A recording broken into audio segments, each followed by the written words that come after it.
Oke, terima kasih. Selamat siang, selamat malam, selamat sore dimanapun Anda berada. Assalamualaikum warahmatullahi wabarakatuh. Salam, salam sejahtera bagi kita semua. Om Swastiastu. Namo Buddhaya, salam kebajikan. Pertama-tama saya akan memperkenalkan diri saya terlebih dahulu. Perkenalkan, nama saya Ferry Rawan. Saya mahasiswa Teknik Mesin Universitas Jana Badra, angkatan 2018. Di sini saya akan mempresentasikan eh, tugas dari mata kuliah energi baru dan terbarukan.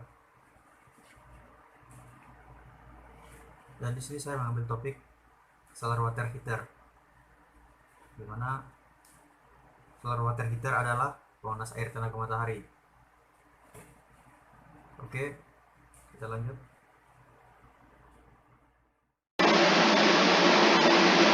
Solar water heater atau biasa disebut pemanas air tenaga matahari.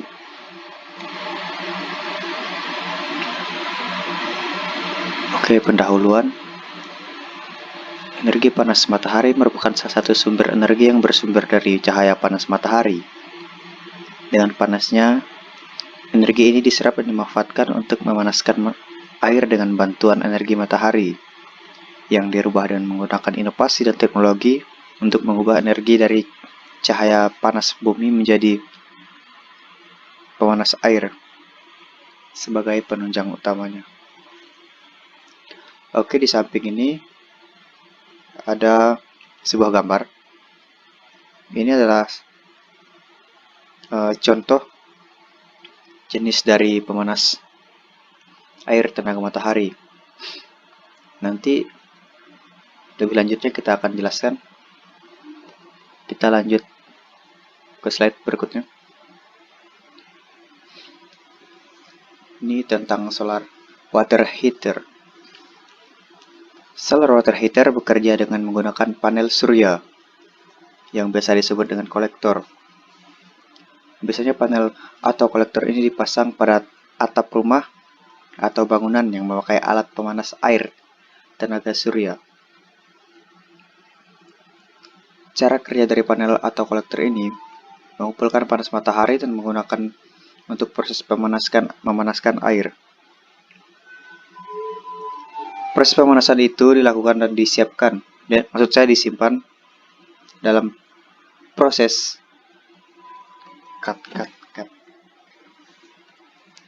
tentang solar heater tentang solar water heater. Solar water heater bekerja dengan menggunakan panel surya yang bisa disebut dengan kolektor. Biasanya, panel atau kolektor ini dipasang pada atap rumah atau bangunan yang memiliki atau memakai alat panas air tenaga surya. Cara kerjanya dari panel atau kolektor ini mengumpulkan panas matahari dan menggunakannya untuk proses memanaskan air. Proses pemanasan itu dilakukan dan disimpan dalam sebuah alat, yaitu silinder atau tabung. Selain itu, solar water heater ini mempunyai sistem perendaman pemanas yang digunakan sebagai pengganti dalam proses pemanasan air. Selanjutnya, untuk mencapai suhu panas yang Anda inginkan, dalam mesin pemanas air ini biasanya mempunyai dua jenis panel kolektor, yaitu A. Panel yang berupa tabung, dan B. Panel atau kolektor yang berupa alat datar yang bisa ditempatkan di genteng pada atap dan mudah untuk diperbaiki jika terjadi kerusakan. Di samping ada dua buah gambar, di mana A tadi panel kolektor dan B panel tabung. Di sini mempunyai fungsi yang hampir sama, tetapi bentuknya ini yang membuatnya seperti agak berbeda. Kemudian kita lanjut ke slide selanjutnya.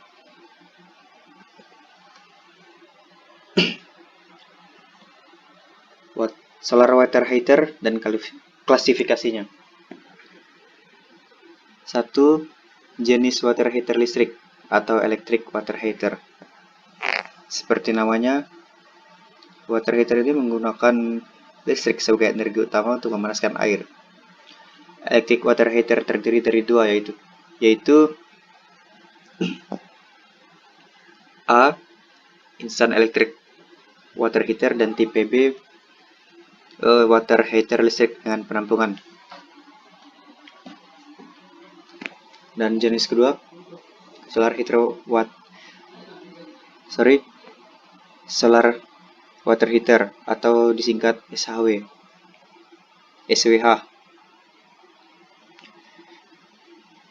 Solar water heater adalah pemanas air yang memanfaatkan energi matahari yang gratis. Sering timbul salah pengertian dengan pemanas air tipe ini. Banyak yang menganggap energi panas matahari ditangkap lalu disimpan di baterai yang akan digunakan untuk memanaskan air di dalam tangki. Padahal, dari semua water heater yang beredar, menurut saya justru tipe ini yang paling sederhana cara kerjanya. Air dingin yang mengalir justru langsung dipanaskan matahari di kolektor lalu disimpan di tangki, sampai akhirnya dipergunakan. Jenis ketiga, air conditioning water heater atau disingkat ACWH. Di sini ada penjelasannya. Pemanas air jenis ini adalah dengan memanfaatkan panas freon dari AC yang biasanya dibuang. Freon yang panas dialirkan ke heat exchanger yang akan memanaskan air di tangki penampungan. Ini jenis keempat, heat pump water heater. Heater pump water heater cara kerjanya tidak berbeda dengan ACWH tadi atau jenis yang ketiga.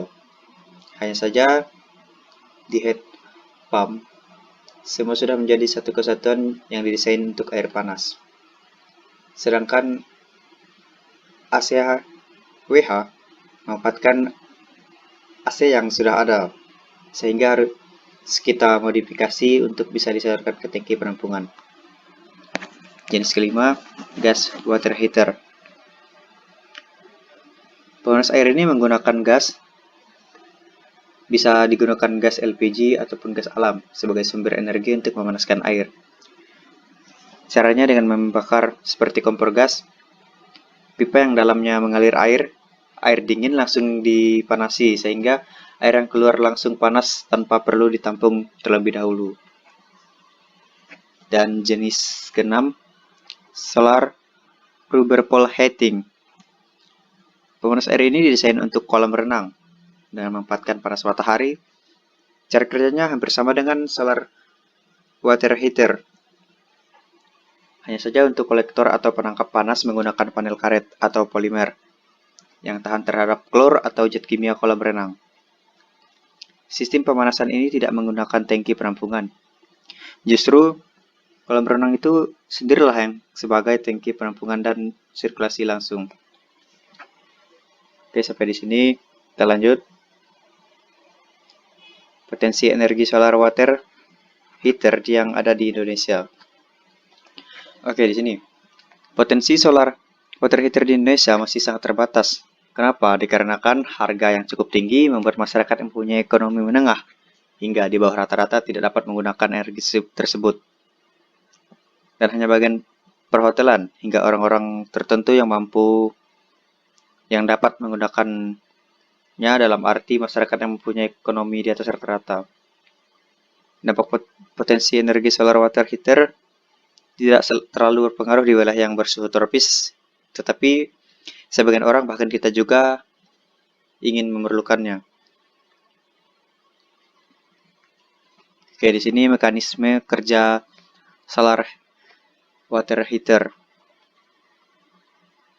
Cara kerjanya, pertama, dari sistem pemanas air solar water heater atau tenaga surya adalah menggunakan panel surya atau bisa juga disebut dengan kolektor.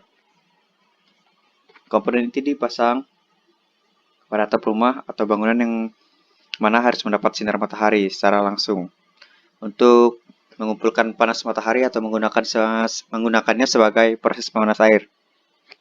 Cara kerja kedua maksud saya, proses pemanasan air dilakukan pada sebuah komponen yang bernama silinder atau tabung yang berupa fungsi sebagai tempat penyimpanan stok air panas yang akan dialirkan menuju instalasi pipa air panas. Dan proses cara kerja ketiga itu, energi matahari merupakan sumber daya yang relatif aman selain bisa didapatkan secara gratis dan tidak terbatas. Meskipun untuk iklim Indonesia terkadang ada musim hujan, namun pemanas air tenaga surya ini dapat menyimpan kebutuhan air panas untuk jangka waktu ke depan dengan dibantu pemanas cadangan yang menggunakan daya listrik. Kita lanjut ke slide selanjutnya. Oke, ini sistem dan mekanisme pada unit solar heater water heater.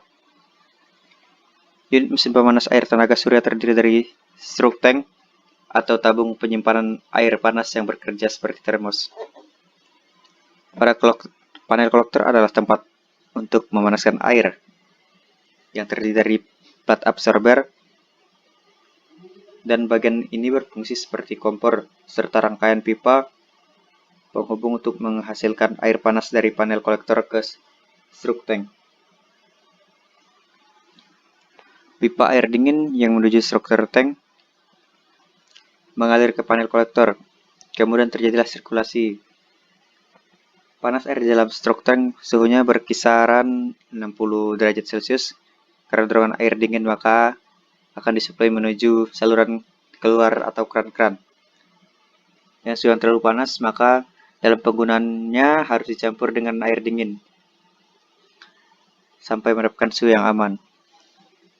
Kenapa dicampur dengan air dingin?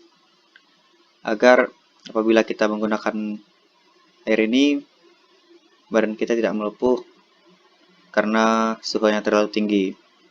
Kita lanjut. Cara merawat mesin pemanas air tenaga surya. Oke, di sini saya akan menjelaskan cara-cara untuk merawat mesin pemanas air tenaga surya agar tetap awet dan terawat. Pertama, untuk mendapatkan kinerja unit solar heater agar dapat bekerja dengan baik dalam waktu yang lama, maka tidak dapat dipungkiri harus rutin untuk dilakukan perawatan sebagai berikut. Pemeriksaan berkala 1-2 bulan. Di sini sudah tertulis jelas, pastikan bahwa tidak ada tanda-tanda kerusakan fisik yang terjadi pada unit pemanas air. Yang pastinya di luar-luar yang bisa dilihat dengan cara kasat mata. Mesin pemanas air tenaga surya ini masih dalam keadaan baik dan tidak ada kerusakan kerusakan di luarnya. Kedua, bersihkan semua debu yang sudah menumpuk pada unit, termasuk pemeriksaan terhadap aliran pipa antara kolektor dan tangki penyimpanan. Dan ini ketiga, periksa semua koneksi untuk menghindari kebocoran dan pastikan bahwa semua komponen bekerja dengan tepat. Cara keempat, periksa air fan apakah masih berfungsi dengan baik. Air fan tersendiri berfungsi untuk mengeluarkan uap panas jika terjadi overflow atau suhu yang berlebihan. Oke, selanjutnya. Dan di sini masih ada cara merawatnya. Ini dengan cara pemeriksaan setiap 6 bulan sampai 1 tahun. Itu sekali ya, pemeriksaannya 6 bulan sekali atau 1 tahun sekali. Sampai 1 tahun sekali. Berarti kalau 1 tahun dia dalam pemeriksaan itu 2 kali. Yang pertama, periksalah pompa kontrol agar suplai air yang dihasilkan lancar dan maksimal. Termasuk periksalah instalasi pipa untuk menghindari kerusakan oleh korosi ataupun pemicu lainnya. Uruslah unit solar water heater dengan cara menggantinya dengan air yang baru. Karena hal ini bertujuan agar tidak terjadi penyumbatan pada unit yang disebabkan karena adanya kotoran yang terbawa oleh air. Jangan pernah biarkan kotoran sampai mengendap yang akan mempengaruhi kualitas dan mempercepat korosi pada tangki. Ketiga, periksalah cek valve, pressure valve, dan one way valve apakah masih berfungsi dengan baik. Jadi apabila sudah rusak, kita ganti aja. Di sini performa teknologi solar water heater. Di samping ada gambar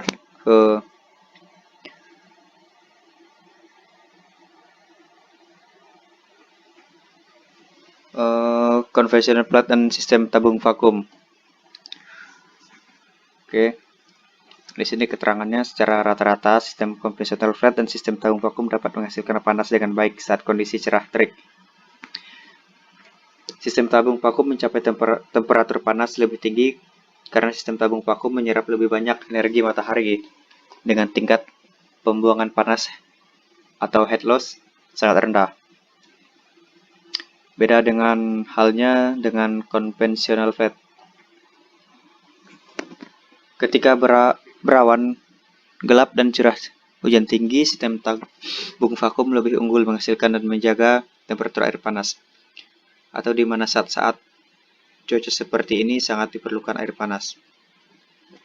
Apabila di musim penghujan gitu. Oke, di sini saya mengambil kesimpulan. Sistem tabung vakum di solar memberikan performa yang lebih baik di segala cuaca, bahkan cuaca berawan gelap maupun cuaca cerah hujan tinggi, serta menghasilkan temperatur air panas yang lebih tinggi. Dan di samping ini ada gambar itu menunjukkan temperaturnya. Jadi skala di sini, diagram di sini sudah memberikan bukti bahwa sistem tabung vakum lebih baik dari conventional flat. Tapi bukan berarti conventional flat ini tidak baik ya. Hanya saja sistem tabung vakum ini lebih unggul dibanding conventional flat. Karena di segala cuaca dia tetap unggul dibandingkan conventional flat. Oke, kita lanjut. Potensi aplikasi di Indonesia. Nah, di sini potensi pengaplikasian solar water heater di Indonesia sudah banyak diaplikasikan di beberapa rumah-rumah besar dan menengah pribadi, kantor-kantor, perhotelan, wisma, villa, kos, dan penginapan karena harga yang cukup mahal. Jadi menggunakan panel yang berupa tabung dan kolektor berupa alat datar yang cukup memakan harga yang tinggi, yang lumayan tinggi. Karena itu di Indonesia hanya beberapa aja yang menggunakan solar water heater. Jadi boleh dikatakan sedikit terbatas. Terima kasih, cukup sekian presentasi dari saya.